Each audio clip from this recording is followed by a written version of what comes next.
If you watched the last episode of Local Chronicles, you have seen me get cooked by Lunalight despite having a full board of interruptions. And in this video, I brought the man for the job who can help me. It is the Vice World Champion, Tom, who managed to get second place at the World Championship with Lunalight.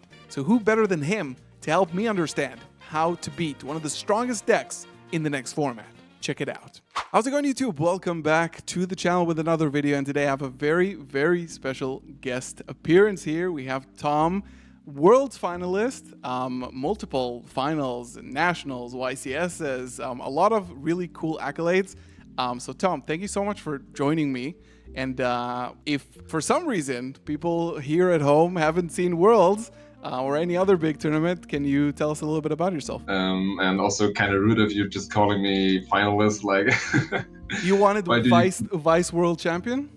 Yeah, like keep telling the people that I lost 3 finals. I didn't win a single final. I tried, man. Yeah, you tried. I tried my best as well, but like I said, thank you for having me. Yeah, I'm Tom. I also just started a YouTube channel, so that's why we figured to collab. Yeah, I'm known for the Lunalight guy eventually, apparently. So yeah, I also did a guide on Metafire. If you want to check it out, Galzo will link it down below. And yeah. First of all, thank you so much for being here. The YouTube and the Metafire are all going to be in the description below. I highly, highly recommend you checking them. Today, what we're going to do, Tom, who is the Lunalight master, best Lunalight player in the world, and this is just a scientific fact, he's going to help me understand how I lost. And if you watched the last episode of Local Chronicles, you have seen me open a pretty nice board, and still my opponent ended on a Lunalight Lagger Dancer. So we're going to try to see how that happened. But first of all, Tom, why did you choose to take Lunalight to Worlds? Yeah, like a lot of people keep asking this question. Like, honestly, I didn't feel confident like outplaying my opponents in the Mermaid at Worlds. Like, I would think everyone is very good and everyone deserves the place to be there. So it's not like in other tournaments where you can expect your opponents to be a little bit less prepared and yourself just to be like slightly on top. And that's why I try to find like a call for the entire event, and a deck that just can beat everything, going first and second, like especially going second, because I tend to not win any dice rolls. Like no matter what I play, I always lose like 80% of the dice rolls. Yeah. So yeah, we came up with Lunalight because it has a very nice Yummy matchup and a very good Draco Tail matchup. Even we didn't expect any Draco Tail to be there. And it's also very good into Vanquish Soul. We had to adapt the non-engine, but like in general, we thought it's like the best deck for the event, and yeah, it paid off. Yeah, apparently it did. You weren't the only one playing Lunalight, so I guess people were understanding that the end board and the ability to play through boards is pretty insane with this deck. How do you think, now that we've had a Forbidden and Limited list, and Lunalight was basically unhit completely, how do you think Lunalight fares in the next format in Doom and Dimensions? Oh, I'm so excited to see what the YCS deck breakdown will look like, like next weekend and the upcoming YCSs. I think Lunalight is very well positioned right now, like post Doom of Dimension, especially. I don't know, like Draco Tail is getting more popular, Yummy is getting more popular, and like before Doom of Dimension, the deck cooked those decks. Like they are getting the new Yummy from hand and the Draco Tail Crow. Like the edge is like shrinking a little bit, but you're still very, very favored because they don't run out to your tower, your Lagger Dancer. And since Vanquish Soul, like your worst matchup, got hit heavily on the recent Forbidden and Limited list, like it could not have been better, to be honest. So we are jumping into the gameplay here, and Tom hopefully can help me understand a little bit about how to approach and interact with the Lunalight deck. So Tom, are you ready to watch Draco Tail try to beat Lunalight? I am, and I really want to apologize like for everyone who lost to Lunalight, because I made the deck go viral. Yeah, well, yeah. Tom's to blame. I'm very sorry, guys. So here we are going into game 3. I get Fuad here. I activate Femena, she chains Fua, and this is already a pretty hard spot for Dragotail here because I know that I'm gonna give her 1 or 2 draws. So I think I did have like maybe Dimensional Barrier, maybe Droll, which I didn't see post side. And this is game 3. This can happen, like Tom said. Here what I do is I decide to take back my 2 monsters and leave the Nibiru in the grave. You know, when you're trying to stop Lunalight from playing, I didn't feel like Nibiru was the card I needed. I felt like the Dragotail engine would have been a little bit better. What do you think about that? I mean, it depends on like what your end field will look like. If you path on 2 or more bodies when you enable heavy poly for the Lunalight player, then Nibiru doesn't do anything because like a dance will be one of the first plays, like him hitting the field. Yeah. And then it's pretty much game over anyways. But if you choose to set up a seals or something like that, just like 1 body, then Nib will be really good because it's not likely that she has like 3 Lunalight names in hand. So here I decide to prioritize the names just to get an extra pop into it. I set Rahu here. She's just fixing her extra you drew deck. both traps, right? Did I see it correctly? I drew 1 trap, I think. 1 trap, okay. I'm gonna end on both of them. I go Rahu, sending the Femena from hand and Urgula to get Gulamel. I set the other trap that I didn't drew from the deck in Ketu. I bring back the Femena to hand. And here, I also have, I think my hand is Femena, Pan, Trap, and Izuna. So I just set up the Izuna for the next turn with the Lupus here without Xyz summoning because obviously I'm locked, and 2, I'm under Fua. So here I'm like on 4 summons, I have 2 traps in rotation, and I have Femena and Pan in the hand. So I don't have like I can draw into like a Droll or something like that, but it's essentially engine versus engine at this point. Yes, I think setting up the Lupus is fine. I mean, you have to pay attention to the amount of bodies on your field because now heavy poly is just like a dancer and you lost. But I mean, you have to spell negate, so I think it should be fine. Yeah, I think versus Lunalight is either you win or lose pretty quickly. You can understand that. So that's it. I pass. So again, Femena, Pan in hand, Izuna setup, full Dragotail setup, and I get Fuad in draw phase, which I think like at this point is fine. I do chain the Lupus here in response to the Fuad. Yeah, I was about to say, I didn't know why she wants to do it because like you can instantly go into Ripper and then either negate the Fractal that I see in her hand. What is it? I think it's Fractal, Masquerade. There's Kaleido Chick here, and that's Leo. I think Gold Leo. If you go into Ripper, you just chain Lupus into Ripper. She just got rid of her own Fractal, Masquerade, and Sheep. So that's interesting. Like we have to see what the rest of her hand is. So I chain the Lupus here. Just to not give an extra draw because it's already been 2 draws, and again the hand is like full engine. I do go for the Ripper here. So you think that Ripper? I figured that a lot of graveyard and hand effects better than Valon, which is the other target that I play, right? I mean Valon doesn't do anything. Yeah, like, it's a fusion deck. Exactly. You better put her on not have Leo and know how about and chain block like the Martin. Yeah. Like what I would do in her perspective, I like if she had Leo, I would normally summon Leo, go Martin, add Martin, and then Martin channeling 1, and channeling 2 Leo to add back Martin, so you cannot Ripper negate it. And then just search Lunalight Fusion, and like she has every single name in her hand, so you lose on the spot. Yeah. Like of course you have to spell negate, but 100% Ripper like Melon doesn't do anything. So she starts off with normal Chick, okay, which to me signals that. I mean, it's a solid normal. Obviously, if you have Leo Dancer, I would expect a Gold Leo. I would expect that go first as well.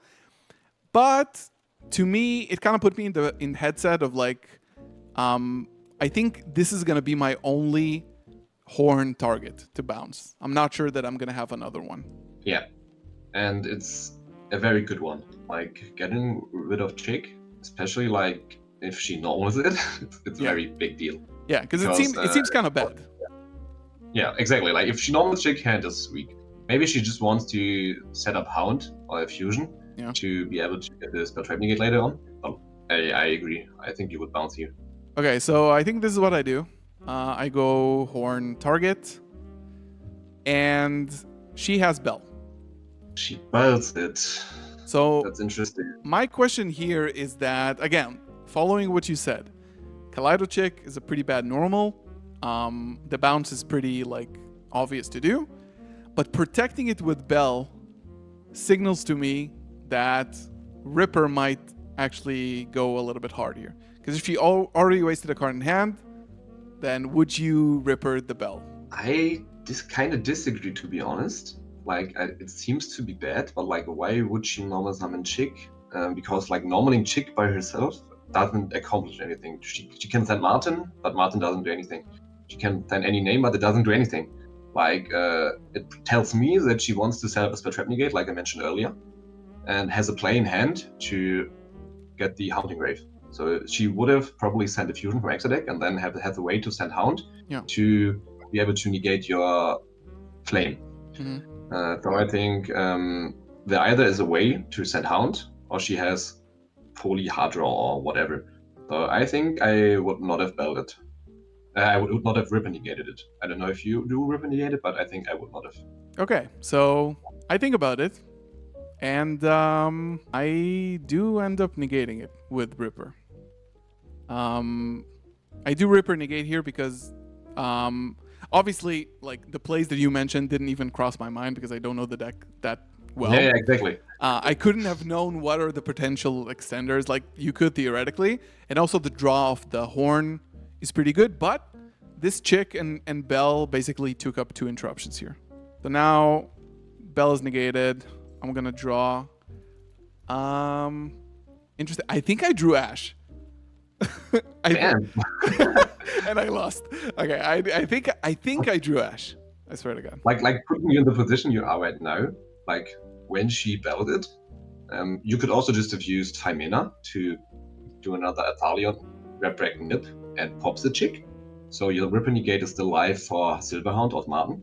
What are the most or the best pushes going second? So I think it's better to either bounce it with an Athalion or pop it with Pan. Okay, so I think we drew Ash. We'll see in a second. So Masquerade, and I'm not sure she activated the effect here.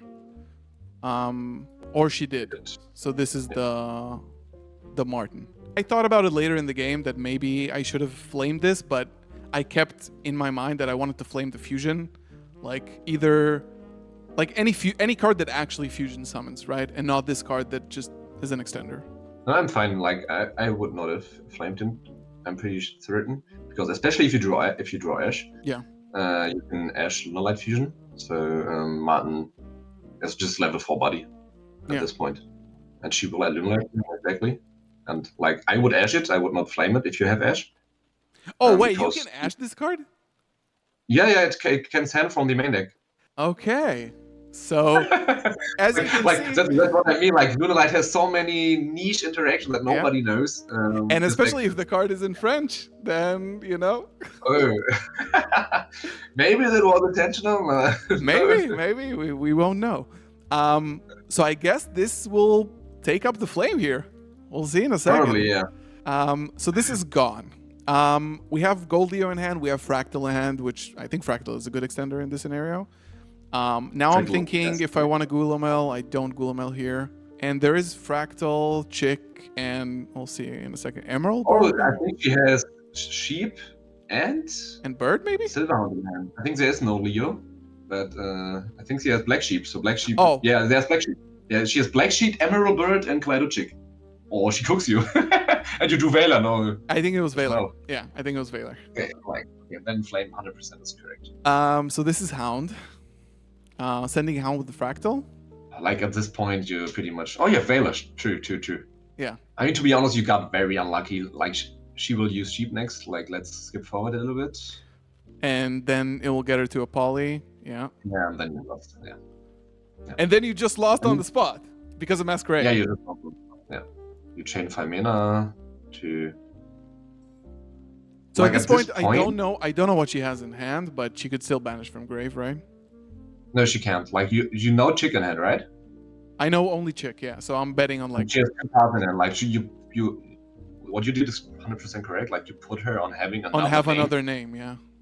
Like she cannot use the graveyard yet because she has to red break polymerization and discard a card to being able to apply that effect. So she literally had to have another name in hand. Yeah. Otherwise, she loses. So here, I do go for Mysterion here because I'm pretty sure that she doesn't know what Mysterion does. And just being able to banish multiple monsters from her field because she will summon by a monster effect a little bit later. I mean, if she uses Martin and you chain Phimena and summon Mysterion, you win on the spot, right? Because you banish every beast warrior. Yeah, because the reason I shotgun it kind of quickly is just to get the pop off of the Leo and just put her on have another name. And she did. So now she's going to be able to get Perfume and... Holy and Emerald Bed Revive, yeah. Yeah, so now I'm going to banish. So I think from this point I have no interruptions. And that is Perfume. Yeah, and Perfume is game. And Perfume is game. Okay, so let's see how this goes here. And then basically... Yeah, okay, there we go. Okay, yeah. Well, we tried. I think you made me feel a little bit better about how I played. I mean, putting her... No, you did not draw Ash, so like everything was fine. I mean, she did what I was mentioning in my guide. You don't need any breakers to win against Dracotail. Your engine is just too strong. Like it may change with the new Dracotail Ludicro, but like it's a matchup so in your favor. That's yeah. rough. I think just because of the threat of a Liger Dancer, you as the opponent, you are just forced into making so many plays. Do like small 1-for-1s just to prevent the advantage. But at the end of the day, like we saw here, one card is all that is needed once you ran through your opponent's interruptions to put up a Liger, which in most cases is just game on its own. Exactly. Like, and that the good part of Lunalight. You're very fine with trading cards one by one because you know one of your cards will eventually get you back to 10 cards. I think like the only or the main issue here was like replicating Bell. That's, as you said, one of the key points of playing Lunalight. If you master Lunalight and your opponent knows the cards but is not like familiar with every line and how the deck like wants to play, Lunalight just has an edge. Like even at Worlds, like you don't know the lines of Lunalight. Like even Worlds competitors would not prepare Lunalight. It takes a lot of time and you cannot be prepared against like every roguish deck. But that's like the strength of this kind of decks. Yeah, I think that we can all now agree, especially after seeing the performance, how you played in Worlds and the achievements you've made, and the fact that the ban list have shifted a little bit in the favor of Lunalight. I think we should all start taking this seriously. So this is your wake-up call, viewer, to go and watch Tom's guide and go to the channel and check it out. Just I think by learning how to play a deck well, you learn exactly what you should do in a few of these scenarios to interrupt it. I feel like this is how you should prepare for a tournament. So this is all going to be in the description below. The Metafy, Tom's channel. Go show your support. And Tom, thank you so much for giving us the time of day to do this. Any last call outs, shout outs, places you want us to visit your content? No. Thank you for your kind words. And like you said, guys, always play the deck yourself. That's what I do. If I prepare for an event, I try to play at least a couple of games with every deck that I expect to face. So just know like how the deck wants to play and how it wants to like get to certain interactions. Thank you for having me. It was very fun. Okay, the Vice World Champion has made me feel a little bit better about myself. I've been beating myself up about this specific game, and I'm glad we have it on tape. And I'm sure if I keep going to locals, I'm going to face this deck again. And maybe now I'm a little bit more prepared. Thank you so much for watching, guys. Again, check out the links in the description below. Don't forget to like the video, drop a sub here and on Tom's channel, and we will see you in the next one. Peace out. Like and subscribe. Yeah.